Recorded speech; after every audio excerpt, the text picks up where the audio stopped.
kahin nung sông na hon en sui zela kai yang na ding lampi hoi na hon ko sak se ang na chi teng sangin na mel na mu saka na pitu hoi kin om de tag nang manahi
Pitu hoi kin om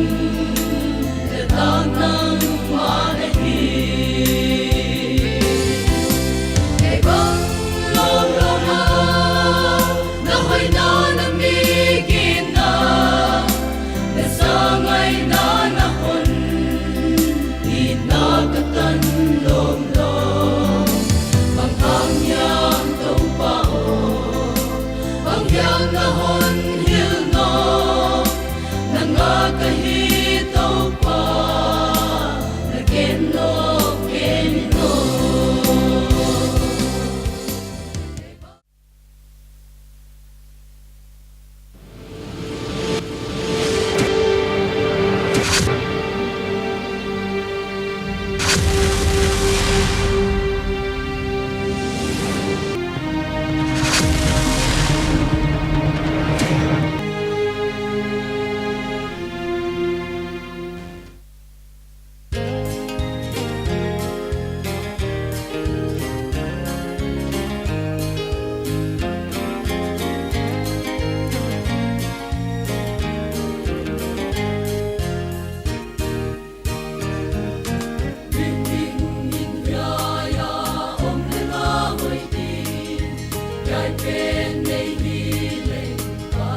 สับตัวไม่ปีเตนเวกุนนิตากผ้าตัวปานหนปีดานอิมัวทุปีสาอาตัวนิยมจิกฮิไลนาตัวปานไอเตหนลามสังอาตัวนี้จังอาเฮตันดงตุงเทียกุมกวาจินนาโปรแกรมเตลมเทียออกมาตัวเกียฮิลวากุมกวาสุงาสับตัวมขัดบังเขียนเขียนให้ดิ่งดินมุนายอมมันอินามาไซนาอิบยักปะเทียนมินพัดนะตุงอักขิปะทุยเกนมาซาฮีตัวปาหอยฮีกอนจิดิงวะมีปีเตนฮาเลลูยาอาเมนจินฮอนดงเลวจินกอนเงินดีตัวปาหอยฮีสาวลัวโมหุ่นเตงินอินิเขกดีอ๋อตัวปาหอยฮีหุ่นเตงินตัวปาหอยฮีหุ่นเตงินตัวปาหอยนาทุจานินะอิจยันเฮตัมปีตักเตนเจียนดิงินะกะกิงตาเฮตัวบังตัวปาหอยนาอิตันเตเจกินะทักกินตัวปามีนะตัวปามินพัดินะตุงอากิปาทูอีเกนทักกะเฮตัวจานินเฮตัวสับตัวมีนะอิดินเขียงนุงกุมกัวจิงตาเฮียเฮบังเมลมุเทียมีเฮียจะเตเฮบังโปรแกรมจังเทียมีเฮียจะเตจิดำลุดามาวมาอีข้อซุงอีเวงซุงจิดามาวเจียกินะตัวเตเจียกินเลงอีตัวป้าตุงอักกิปาทูอีเกนมาสาฮีอีโปรแกรมจัดดิ่งด้านซิมเขียงมาด้วยนะลายเสียงโทมุนขัดซิมโคมินกิดงเล่งอุทวยสาไบเบิลฮีกิบังเราดิงเฮียไว้เจกินะเฮียโปรเจคเตอร์องกิกาบดิงเฮียเป็นอิมิตส่วนจดิงสามลายบุจาสมทุมเล็กุกนาจังขดากิปันจังกวตันอิกิดงสุกดิงโอโตปาเกียงกิปาทูฮิลุนอามาลาอหอยงาลา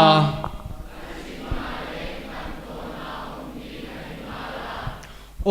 ปัทยันเตปัทยันเกียงกิปาทูฮิลุน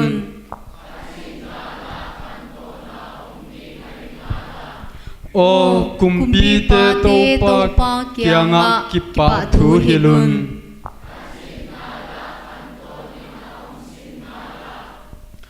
อามาเกียทิลลัมดังทุปีตะขีเซลปาเกียง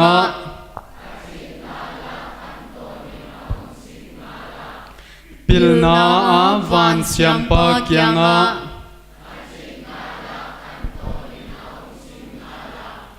เลยตุยตุงากอยเสียจัวปาเกียง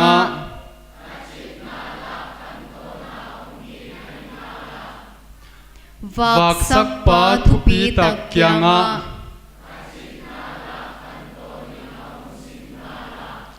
นี่สุนาไว้หอมดิ่งอิน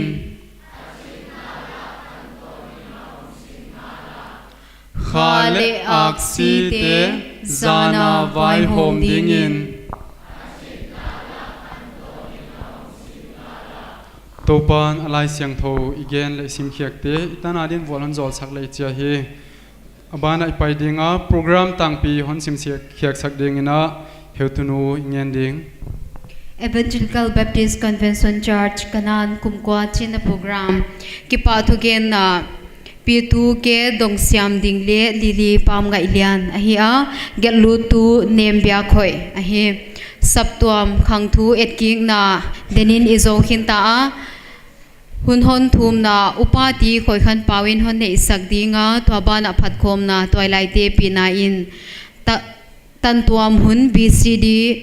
piani thupuak upa h pum jaswanin hon gen sakdinga thwabana phatnala heutunu gonyanga panin ngai khia kin omnon dinga kipa thuge na le thum sakna local pastor ahidinga phatnala pol byf la pol te hong hidinga twabana phatnala heutupa ichlian khan siama panin hong hinon dinga twabana thum khom na pitu local secretary ahidinga twazo changin phat khom na toilai te pinai na om dinga don di te la na le hun khang na upati chin khan tunin hon nei sakding hi nong dam sia nang mo to pa hoina itanga isap tuam IBCC kanan kipu khiak num ka kum kwa na bang zang thei le me muthian musak hiai tanon pi hi biak pa pathian a hi avual zol na thupi na mu the a hin mu the lo to pan hon laka tuni ta ken hi to pa la tung to na beding ai ki sakna isalam lung sim te ko hiain to pan hunon piak athupi na bang te ngai tua komin to pa phat khom lei chia ilama sading in biak nala te number zani som ni lengana na thupi lua o to pa kapathian na siam silbol te lamdang lua sa ka ngai tua chiangin chilai sade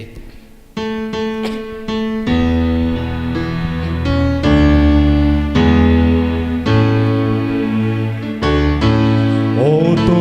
pa ka pathian na siam silbol te lamdang lua sa ka ngai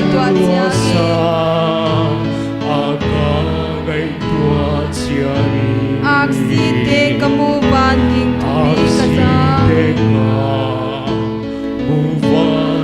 thupi kaza na thil hi theina le le manin la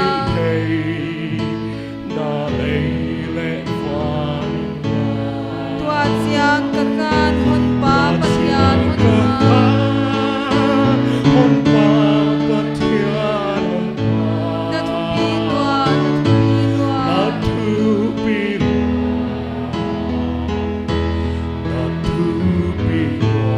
tua chiang ka kan hon pa pathian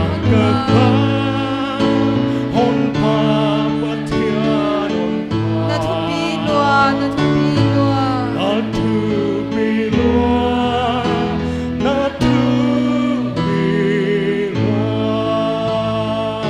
kamang wai le kamun lua ma ka pai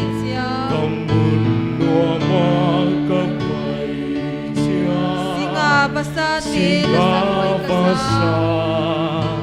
te la sa hoi ka sa wa sang thupi tukpan kadan yang chiangin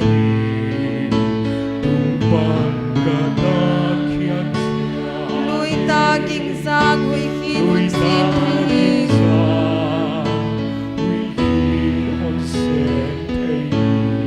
tua chiang ka kan hon pa pathian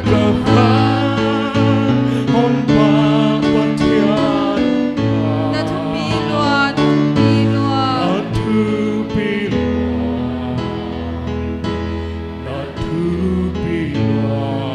tua chiang ka kan hon pa pathian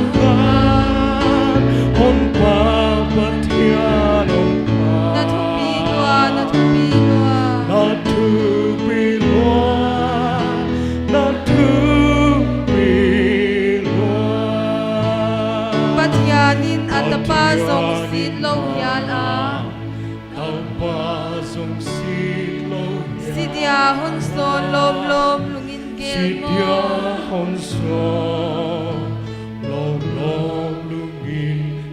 mo cross tunga kapwa kikipak takapwa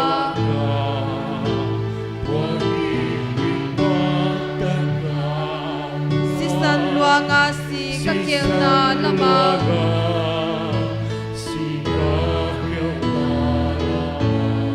tuat siang kakan hon pa pathian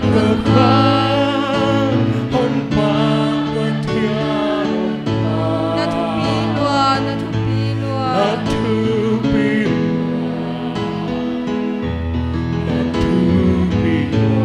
tuat siang kakan hon pa pathian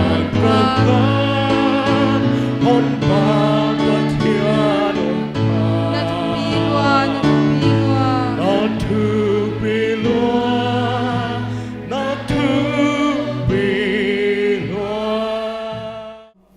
isak khiak sa te teng tung tonina ito pa kia in thupina tangle chia hi program abana ipai dinga tantuam hun BCD te huni pedinga abana dingina hi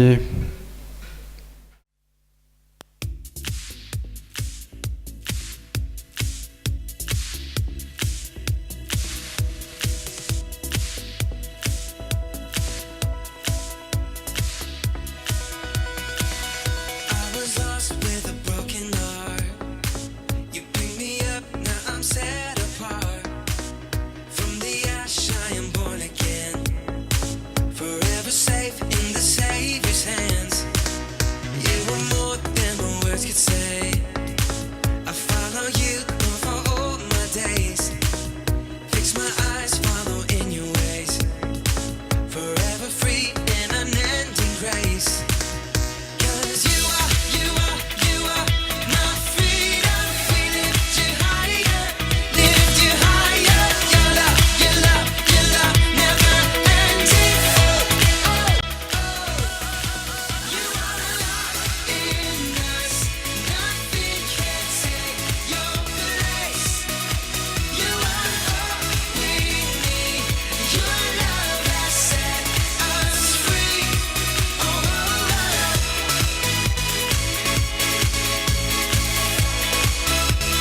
You sent your son down and set me free.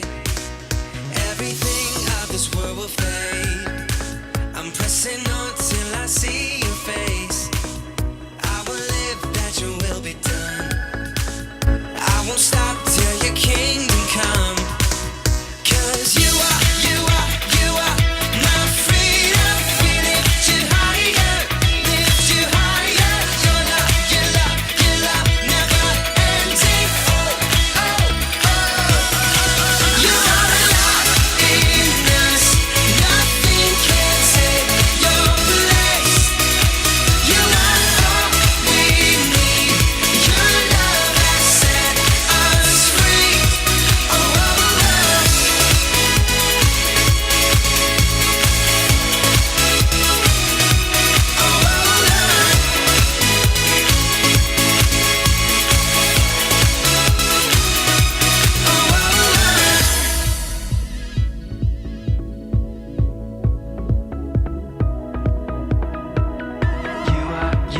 You are my freedom. We lift you higher. You are my freedom. We lift you higher, lift you higher. Your love never ending. Oh, oh, oh. You are alive in us. Nothing can take your place. You are all we need. Your love has set us free. You are alive in us. Nothing can take your place. You are all we need. Your love has set us free. Oh, oh, oh.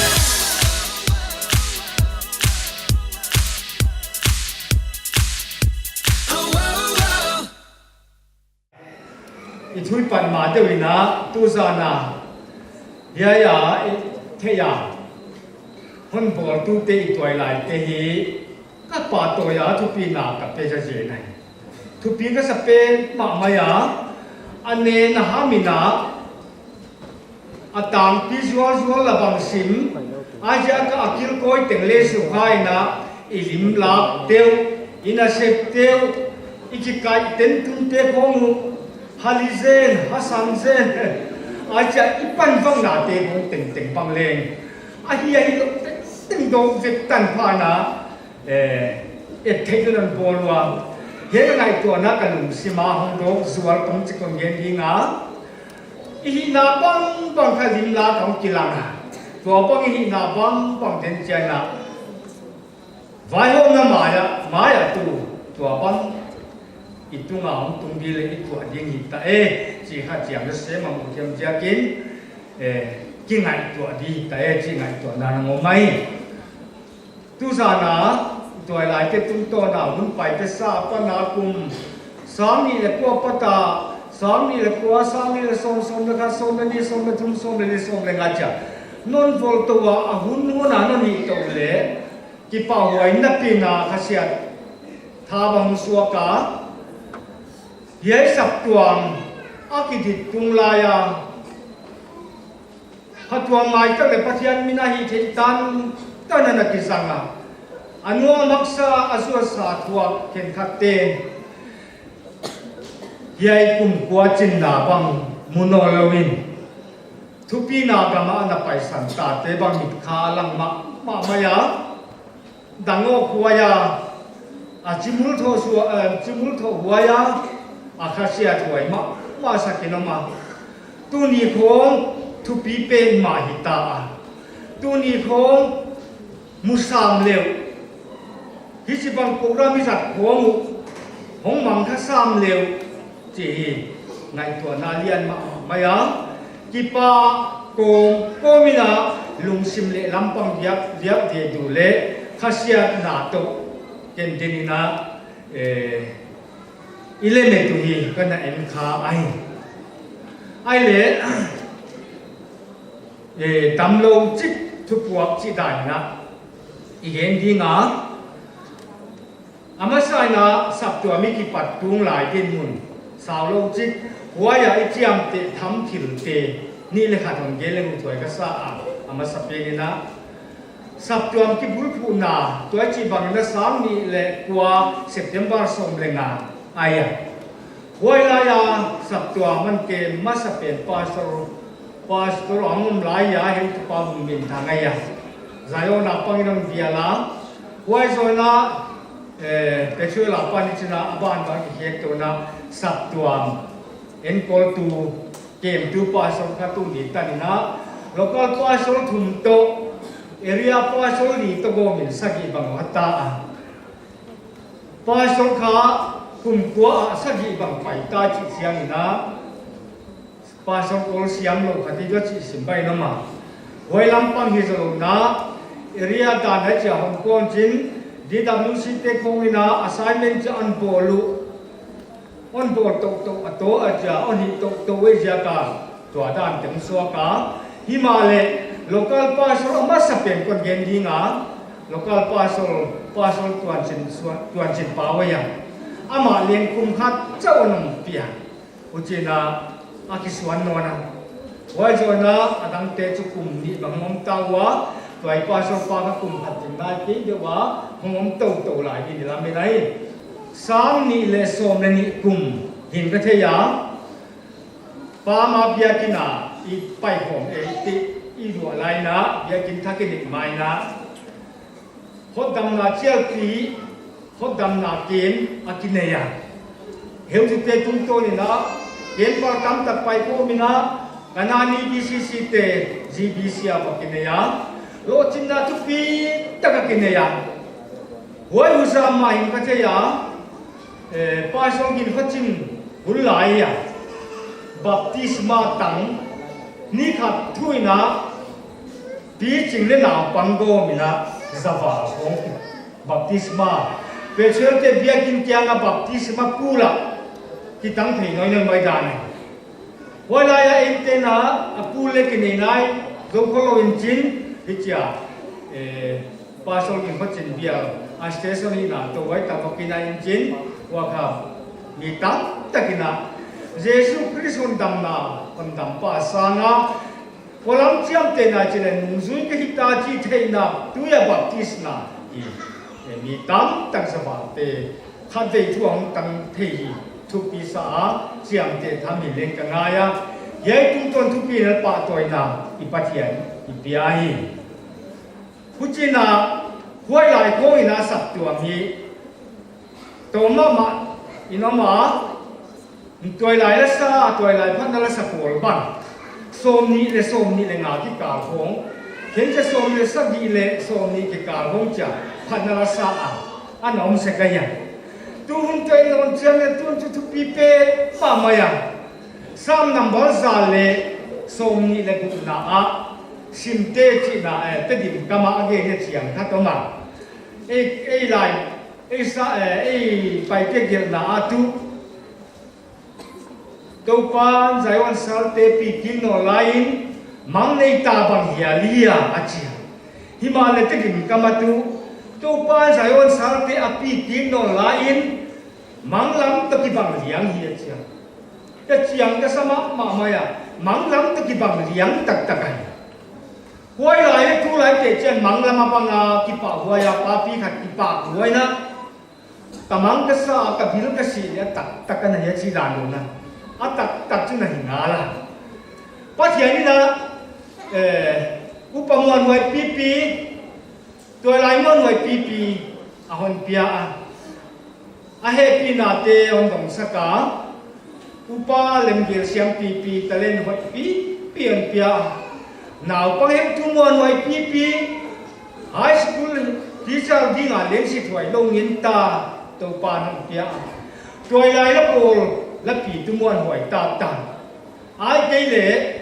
phanala sa ding an ngap tang wa hoi pi to pa nang pia te le department tom dor ka committee le bang tenga upa committee a le pathian hol sol na on pia te ten ni thu pi sa kinum ma ma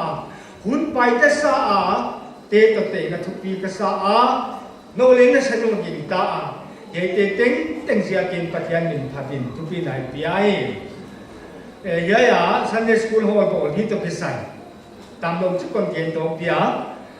Sunday school ho la kinai lo alui tua thei tua a sao ta ka bo long ngai ta pathian tua zo na ja ka mi la tam tai manina sum le pai nei lo ja kina Imphal division banga dorkanu pite bangsa yam ai ke lo pa te bangsa yam ma fa kuan wa lamfel ko pai ko nga puan tum ko ai ke le bang yam zuak te wa zuak kina lak khat de kian mu wa wai ba na lam ka tung lam ka noi tem koi tem dorkas pe koi tem ka ahon suang non wa tam ta kon mu wa hi cha mi khu ta pa tai mu kya ki lap ni de phial thang ni va phial ni ka the so u chi hong ni akim mu zo mo kai ye ke tung to ne tu na Sunday school holi nei thia ki pa wai pe ma ma yai anu ga kung ti je ki nga ye bia kin mu ni khen kha ti na apa ma thei yo bang le ngom kha thei hi na a bia kin mun imu nu ne ta kita zo lo ba ka amun kha ki chu thei lo kong bul wai na heu tu te kia na ki gen se lao chi lai na heu tu te sang na tang na amasa na nei tu pa hi hi upa to na aya upa to na va ki hel se ka chi na sin pi tui lu bang va ki to se ka aman leng thaksa sa pi na thali veng veng ai na sin pi tui lu to ya mo hel te da le ke buan ta tin ava kuan wa pasol te upa ke ka te va kuan na uchena kilem na kha thong ma yai kha sangam khat aya yai aman le mo le kon gen mong mong dinga lakson thum le lak na ini le ya huchina laka bia kin mun laksom ni ina bia a huchi le headquarter le laksom le nga an bia sakwa laksom le nga a asum ta nga to laksom le nga piain bia kin mun te ka lak som ni ta na an ko sakina huchin bia kin mun kiching takine ya ine tung lai na lian no ma da ni ko ne tu ka ang leu sin ta a ye te hi ka lai to pathian bual zo na ya wai ba na talen hoi pp om te tam lo kon gen zo dinga ye bia kin na ki tua phei tu ina wai la ya vice chairman upaji pum chin thang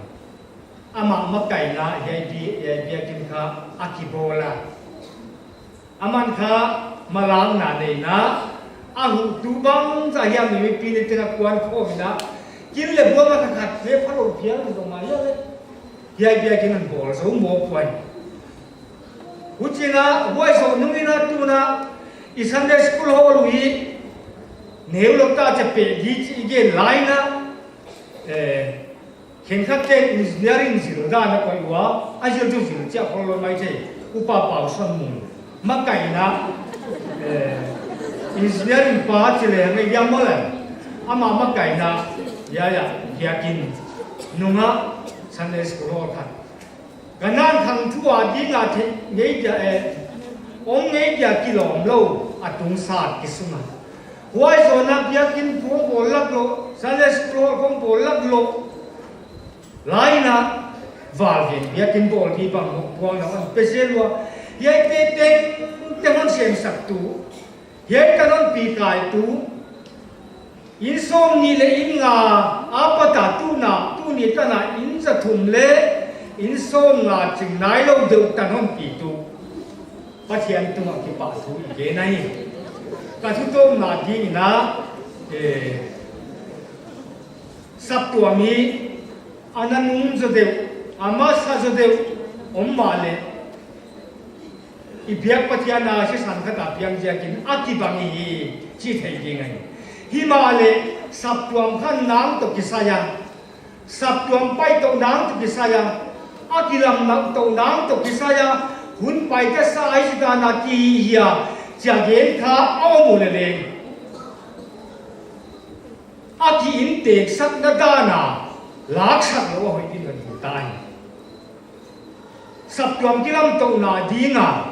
thil gel dan na ikoi sak keile a hoi ke dinga tua bangina kwa yam khat zan se ka ye sap tua ma la lu ta omin thil khat ta gen le again lo hi chi lo chi da ni ke ni nga sap tua mi kilam tong na nga a koi lama kil chi ai pan khom na a khoi dei chat again na hi again na ki ma thei chiang na a hi lo je de wa ikilak sak na pe nim sak tuam khan na ko lo na sak tuam miam kiang na hi a ko ding lao vai sak thu again na ima ban je pathian pi na de sak thu le again na e wai ba na kum kwa ching tai na ka tok tak tang na di na again mo mai bia ke sung ke chei na hi abi takina upa lam te ban hi ai the liai le bia ke sunga ti sa a khong hi na pen kholoi to ka jisma bia ke sung khong hai ti sa bang ti amo kin ai ke le bia ke sung khong bang thum ni ta ki ben cha khen khat te ba ha pen te si bang hom thei yai te kha bia ke sunga hi the liai le ke leng ka hi kha kha le non na jam te tung ka ni ta kami selalu ni kanu nuam mama kesima aja ken sing di boso na tu jingka thoke tu disa tu kanu khangi thama hilelen bia kin khom na pi chingai kami de tama hoi do ka chisima tua ku chi bangan nei khalon le ki mo sang na thui ke ma le bia kin pi ching ta ka ja the nang di le kum kwa bang chi ta hi na chi hi ka hum to na he na ma ki pa pe ma he ke ting tingทุกวักได้เห็นคนโตสักคนเย็นเชี่ยวสักแค่ลมเลยยังไงเสียงนี่ไปถึงคนกระโดดดิตุนิตากินให้เกยเสเซนพันนั่นละสักเทนะหุ่นก็ในฮิกกิปังมามีดังตำพีเตฮิเกนนบในบางเลตำพี่อมดินก็ไงตัวพันนั่นละสนวมบังเลตำพี่อมดินก็ไงตัวเกณฑ์กตันขาขี้ทุกปีก็ซาปะเทียนมินทุกปีนาดีนะฮิโตปาก็กิปาโกเตเดียนหุ่นบอลสักกำนนวมจิละคนเสด็จ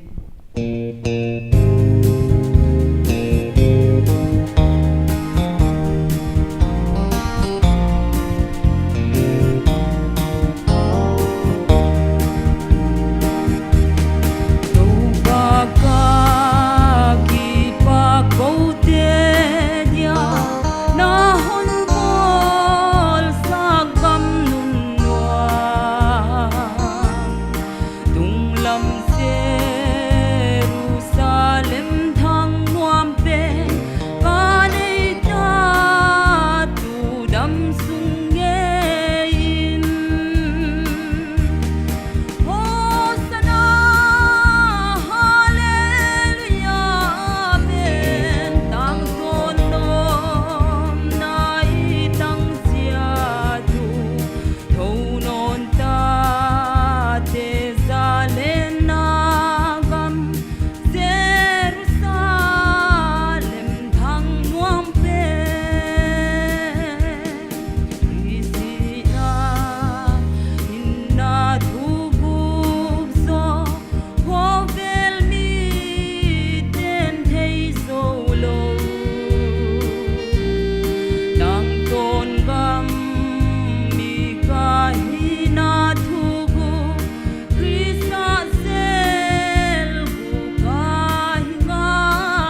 zal zo tu te ding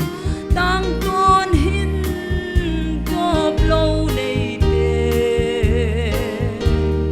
a hong lang utang ton mual dona ho sana phanala sain ho sana hallelujah men dang ton no na itang tia tu thâu non ta te zalen na gam Jerusalem thang tuam pe to ban tu pina tang ta hen tunita khi kipa anani a hi hingwai mel ngim geu sima he hoizakina denai local vice chairman ina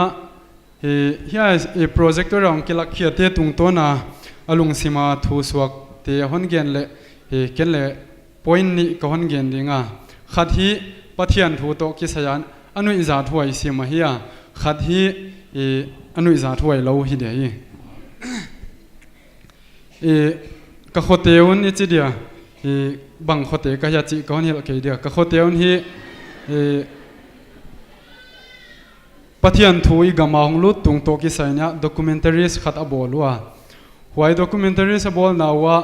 e ging tuana hi masate hi e biakin dan khata ki khom ina huna jang khomwa hoya e amakai deu ichidiama ging tu hi thak khatina thumna anei sakwa thumna anei changina mason thei mong lo topa kapathianu vial tuan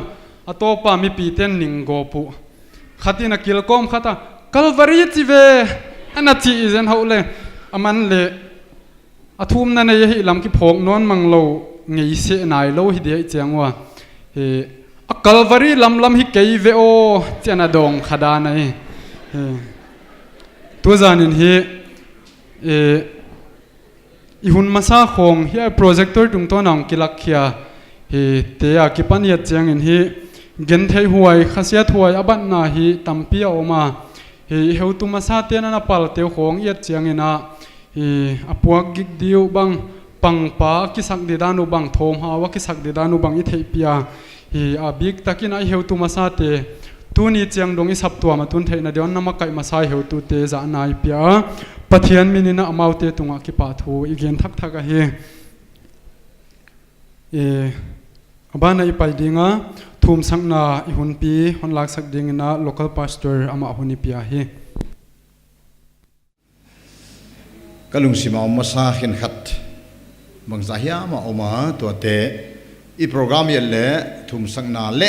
chi ai mani na he ale pen lungsima om khin khat te ka hon gen dia wai akipa hoilam pathinina ahon ki thu pi na te nung sut na le hi komina pathian thu le saw lo chik ma gen leng chi u thoi ka sa akhat na he kum kwa ichi chena he sang ni le kwa kipana sani le ko September som lenga kipana tu tana kum kwa hong ching ta na etule na hisab dun kon ging ta ania ni sang thum le zani le som gel lenga zangai tai vewa kum kwa sunga ni omteng teng sang thum le zani le som gel lenga a hi wai tenga bangchi ni zangwa che nunget ki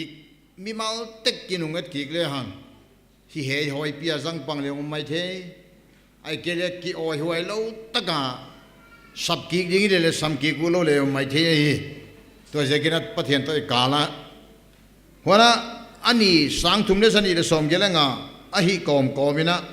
a kha za le giat zangai hi wai sungina kwa tengin thupi na gamana paisan do kwa tengi eating ai de to ki khen ta mai do chi kho ngai to wai ma he wan akha zale giata hi kom komina ada kala koni sam non chena da kal sing sagi le Sangiel le zagiel le som di zangbe I wai kum ko sungina ale tu dak ada kala daka sing sagi le sangiel le zagiel le som li izat be na sungwa daka tengina bangi chi tamai zenwa mi pathian bel gen lo ma ngi tele mi oi loina bangchina pathian oi lo na bangchina huni sang do chi khong ka ngai to a wana kumkwa lai vel khong ding I ngai to le ya inungak tua la pol sa toy la na omte nian te pol zowi te pol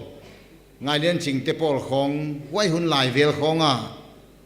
asak le ki sanai lo di piu avan du le kai khom nai lo di ve wo ki sa ta tak nai lo di ngu he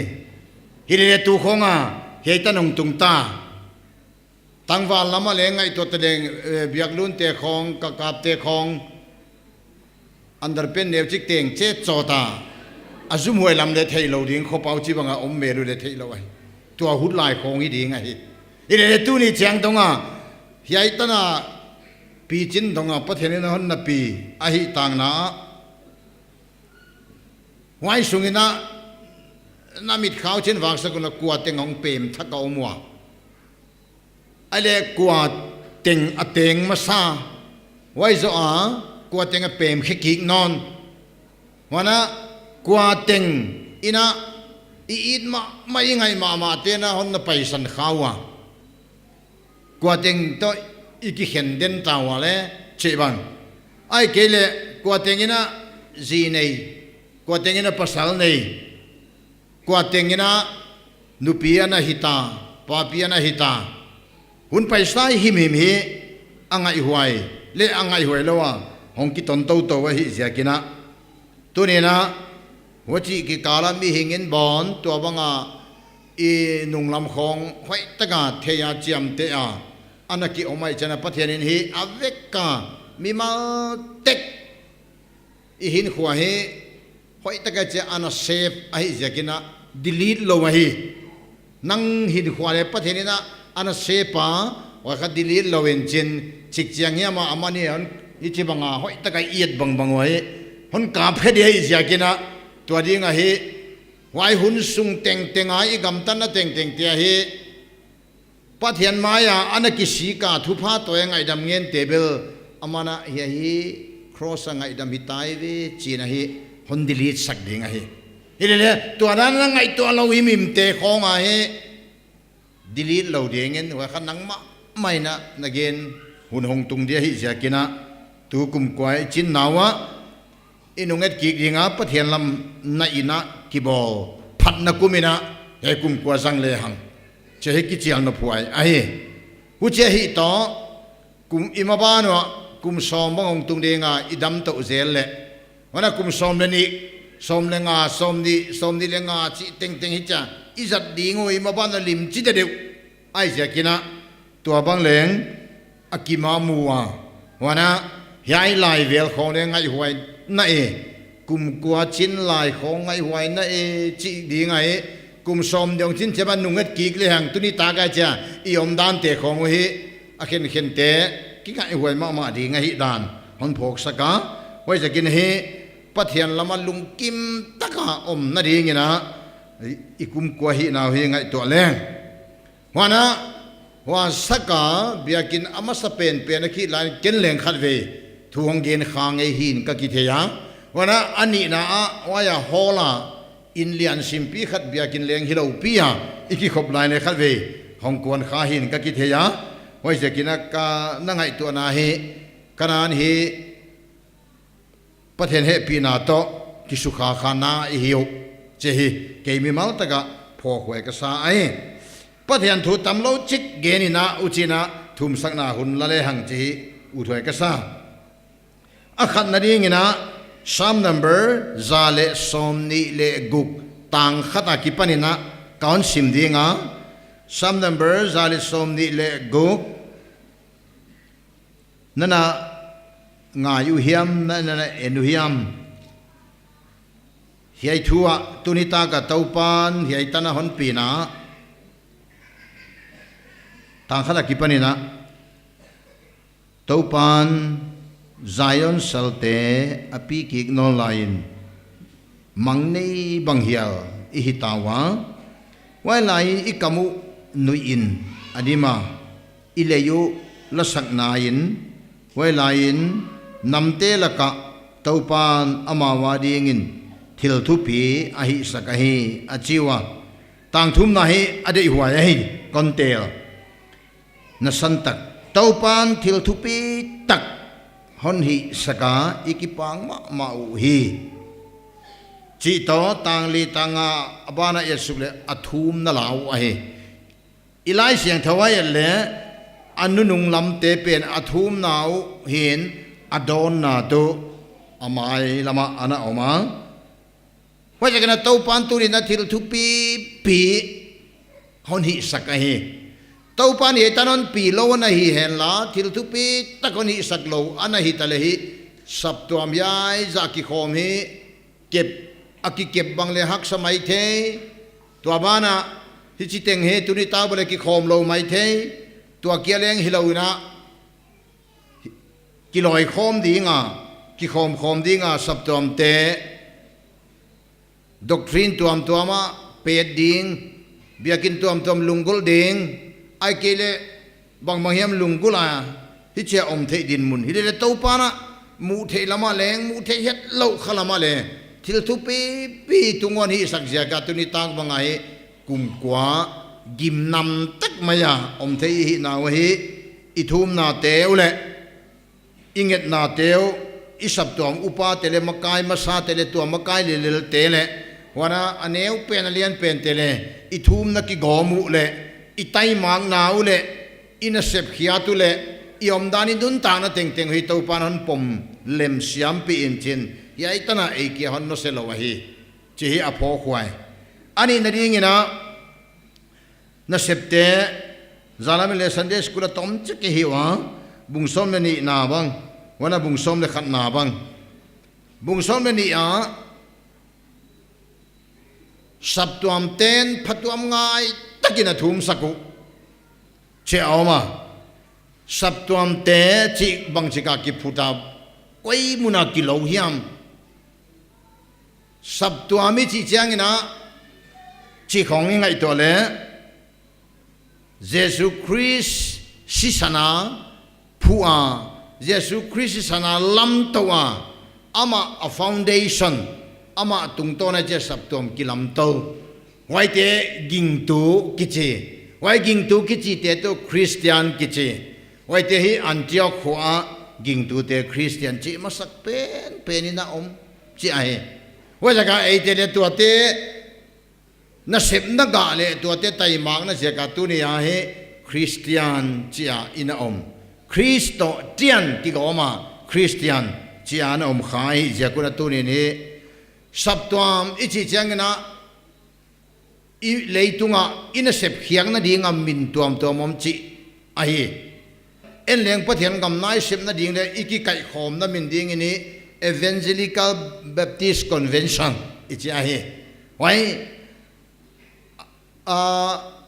ei thu malai ke ya sabte thu malai izata hi ya enbel ei pa wi sak sukta adik takina Evangelical Baptist Convention che vena hi action om ai huti bang hi jakina ei kialeng hilawina Evangelical Sinotoma ai ke congregation oma ai ke le assembly oma hutin achi tom min tom tu te zangina tu te pansanina pathian gamna isemo pathian minina ikiloi khomu a en tua EBC ichi pen hi en pathian gam na sep na ri le ama mina ikiloi khom na ringa inasat hiya wai apol pen hi a society hilawa philanthropic leng hilawa wai bana a party political leng hilawa adang dang bang ma dang leng hilawin chen Jesus Christian banna Jesus Christian telna hiya hi jakina tu hi kipa huai ma le ngai da thuai ma gim nam ma ahi na hi phok chat ina to bang nom leng chi u thuai ka sa atom na pe na sam zale som ni le guk na hon gen to topa salatang kahiwa na hon pi ki non ding a hi kasaltan namuna kipana kamun masawa na hon pi ki non ding a hi na hon pi ki non chiangina china adidan khat agel a hi simlama luite bangina non pi ki non dinga topa na pi ki non taka alung simo amcho ikam nu nai na dima ikipang ma u wai chena imang lamma bang na emo mang bang na e kipa kun amang lamu bang saw a hi lamen phaban lo a hi tua banga sap tua mana ding te na hiai hun lai na sap tua ma ding ke wa nam khat i sare re wa himale ya na septi ai sim nai sap tuam te na patuam ngai takina thum saku athum sak nau dong tu peter aya herodina suangkula akhuma sepai group li zel ki ven khelina abita bidina uchina akoya hirele tu azani na hi sap tuam ten patuam ngai takina thum saku apatuam ngai na danu to in khata ki kai khom wa waya athum na pathen zama main hong suak ta a he tunin leng apoi mo hun chenga saptom ten an ngolai thum hun bangoma wana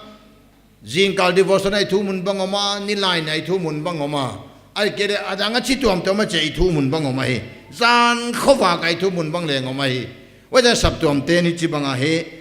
I thum ding ma ana hi chi hian ngai to asaka to te leng saptom te chi chena he akwa ma dang gen tuam hilona ive kai ki gomi sap tuam hi mai ma hi chi te phokina ive ka tel khomi hi to te na mano na lam ne ya hin na ne che pai hanga atop chenga he kumsom di lenga kumsom sagi lenga chi ko chen lom to ri ke wa ya wa je kina he ai sap tuama ki hel di le zum vengo chi a yo mel lo ding wa hi sap tuama tel le ut ke vengo waite chi dana ngo tuam le abang yam le nei lowa inte taka sungtum taka uchibanga yom chen dinguna leng kilamen takina ikichel komina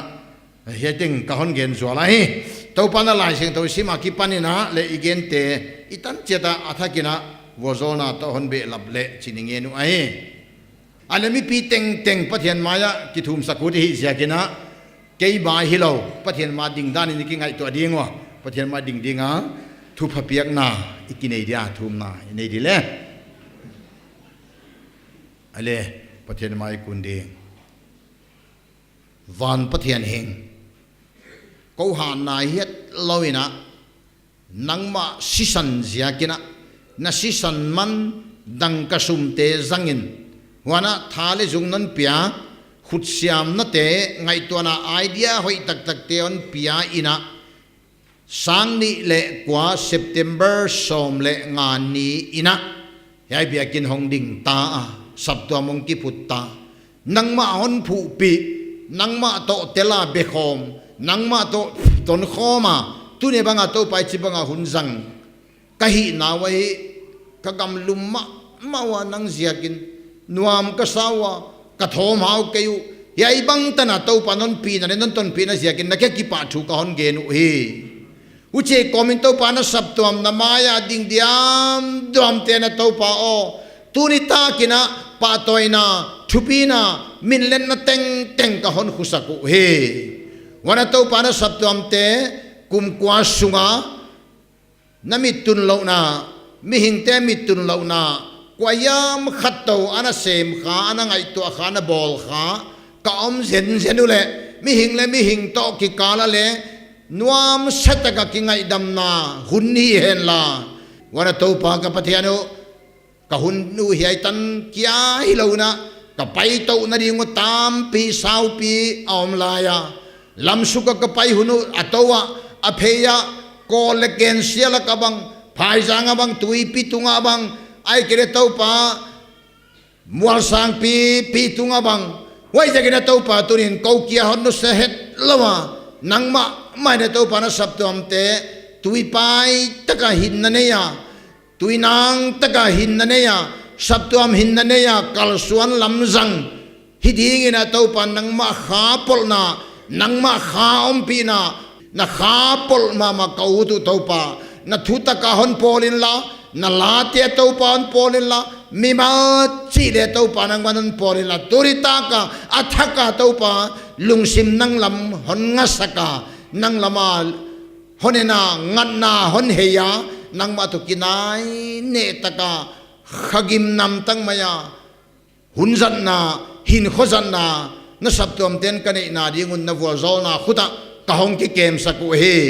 yaita na non pina ki pa thon genin le nang ma vual zol na zanga ki vual zolin ka hon dam pa jesu christ min kong thu mu a he amen to pa nan vual zol chia then tuna abana dingina phatna la BYF la polte chi hiya amauti hong pai dingwa to hon som dingina phatna la ma heutu pa h lian khan siam toilai etian hon so changina ma hong dingal dingin leng i thei sakhol a he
nili hakai ta sila kon sadi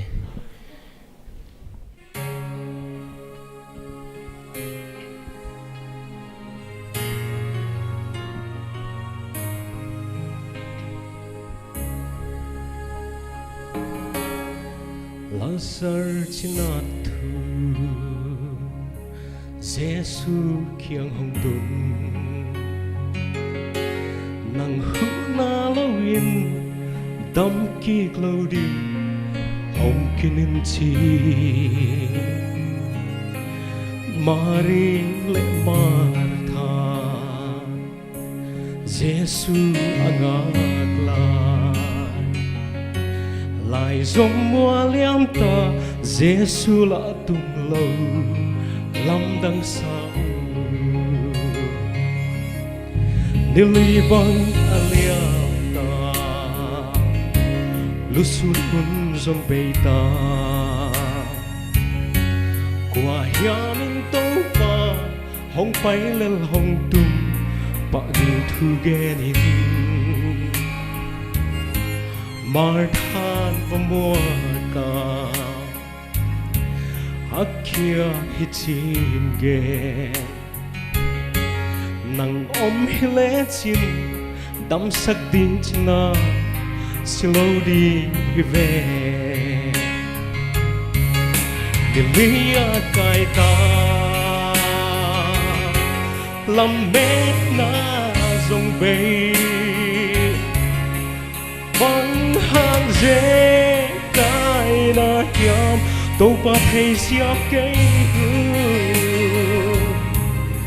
hi zong ba thiên hi dan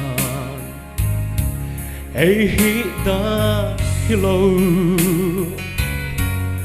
nili cái hun zong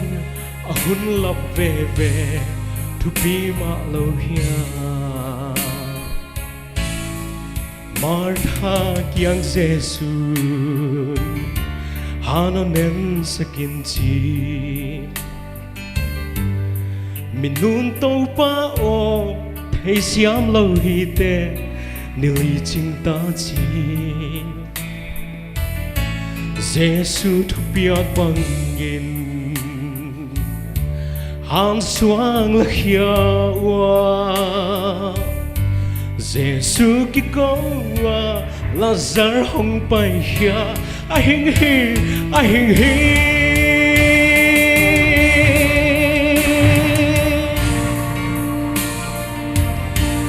lao thong na cao đâu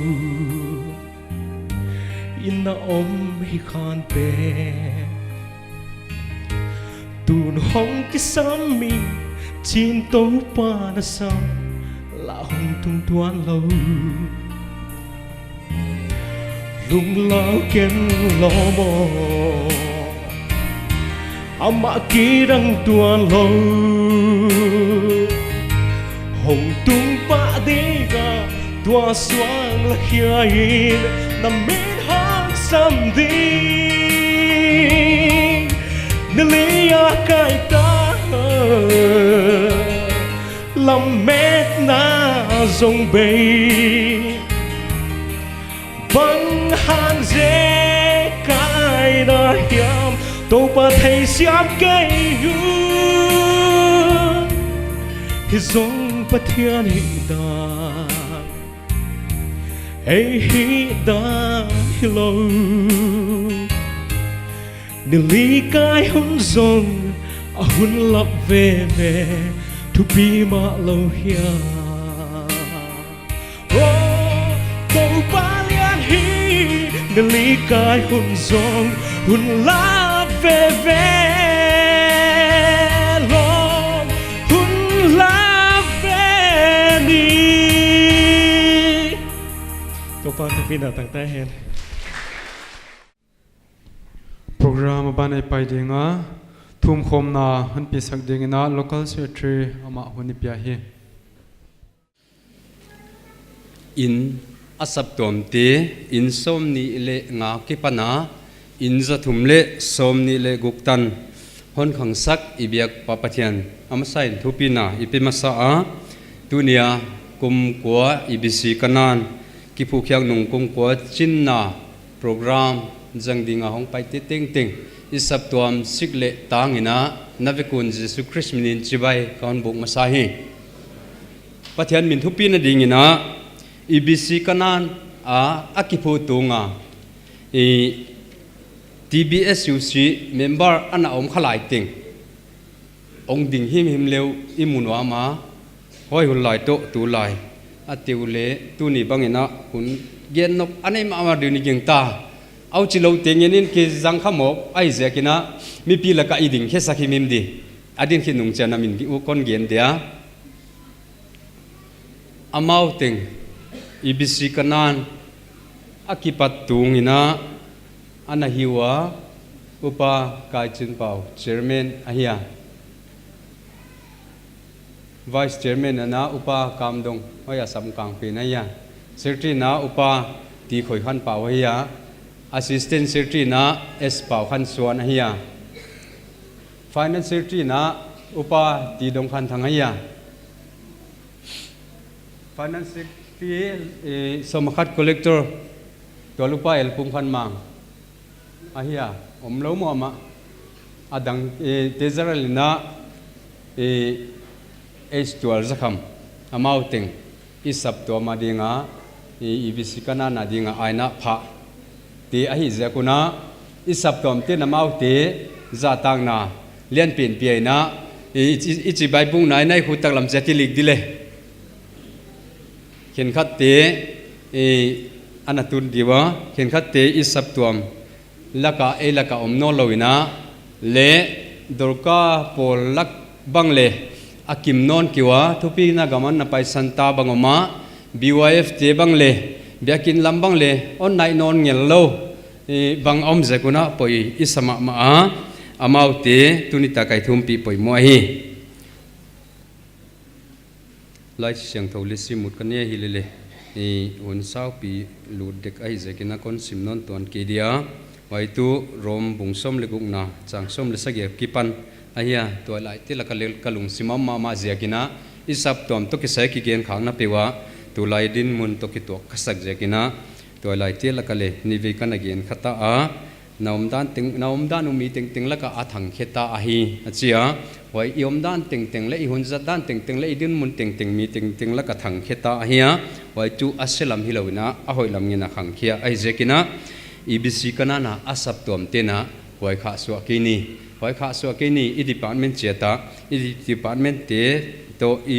mihin pi te le si pi bol pi te to kita naw sema kichi mat sema yom thena dingina tunina thum na nei leng chi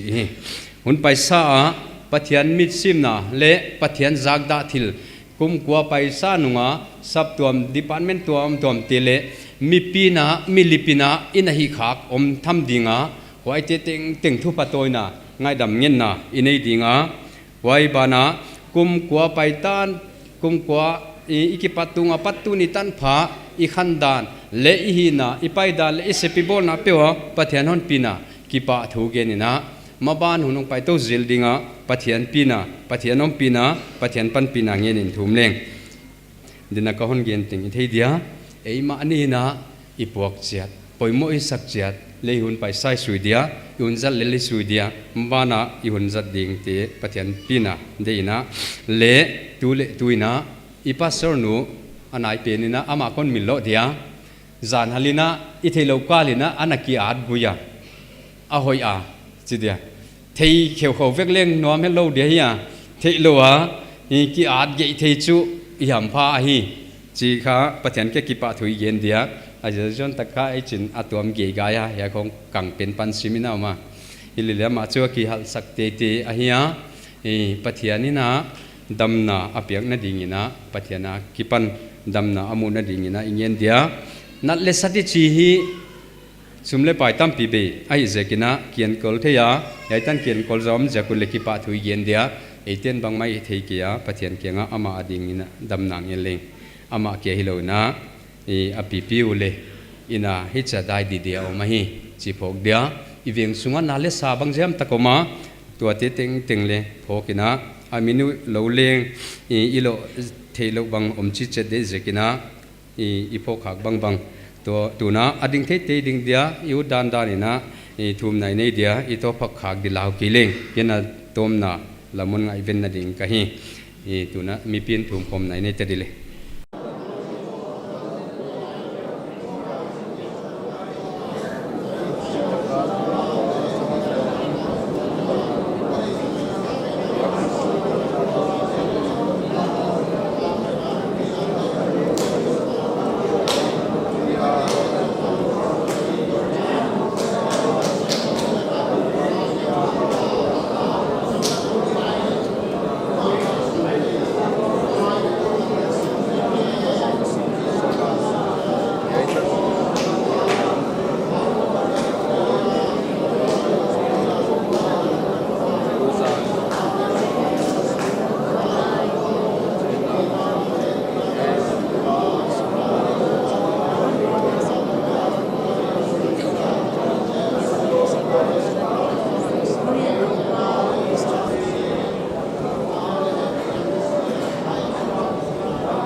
bisi kanan na saptom te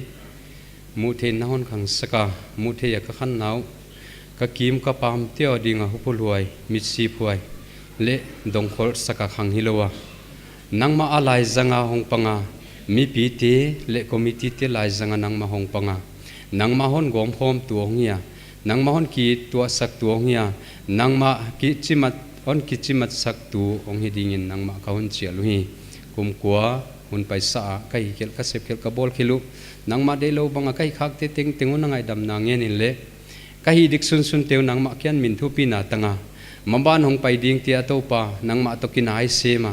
na sap tu mi te ki tu a nangma to ki chimat sema khalam ki piang na thuk zone ya huchia ki ngai niama khosachiata nagam na sem na ha taka ka sepua nangma min phata le pa toi na sepa ka ni ki na dingwa naki thua pina naom pina de hon ngenin naki thua pina sate tung ki pa thu genin to pa jisum kong tu mi amen e hun pi teng zota program atop ko na ding hiya e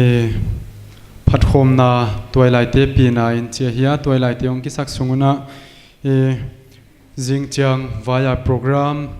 te hi tom kha khaina highlight heutunun ni sak dinga to bana e mi pin iveka din saina lai sa dinga hoi khit chang ina samnon ngai loin e don di te la na le hun khang na hon ni sak ding upa ti chin khantun amana ki sale chening ende Ifekini ding dinga bengata number sanile kuana aman hon pi chi ai sa de Kuana mga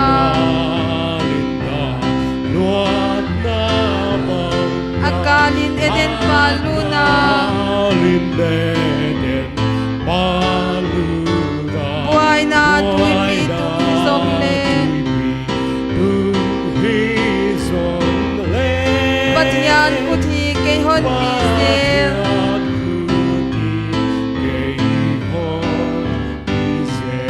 Aman honpi, aman honpi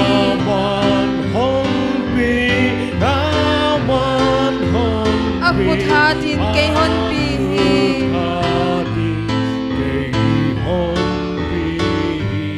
Ama suy muan huay kahi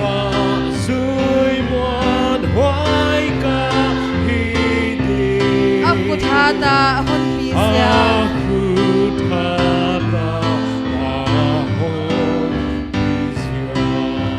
Tunga kana abetian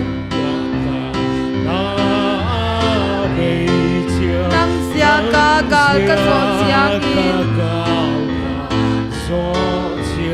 Sina tebang lao non kini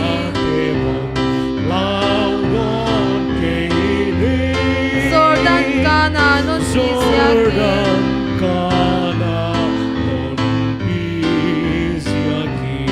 Aman honpi, aman honpi Akut hatin kay honpi Ama suy muan huay kahi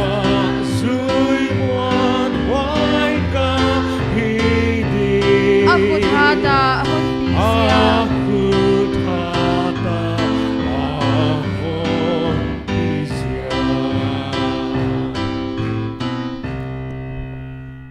hôm nay này điên tàn tồn phát hiện EBCC kanan kum kwa chin na kipa thugen na program ka gelu abula pan atop tana non so pita kipa thu ka hon tun ai nak pin non dom sanga na vual zol na katangwa kipa thu ka hon gen ai maban aleng nanga dinga kipemi tam sem lung tango bom hong na khebula pulut tam sem hon pedin na he pi na ka hong ngen ai hi program ka sa tu to kitonin mi hing hi kapoimo mau koma kipoimo sa ka hi to kitonin sing pi don ding bang ka gelu adur ka ten fel takina sai fel tawa to pa hi te adon mi pe ma adinga sale sia panga thagum thatang so theina de hon wal zol sak dingle hi chiang chiang non zo pi na je ka ki pa thu genin to pa jesu min kong thum hi amen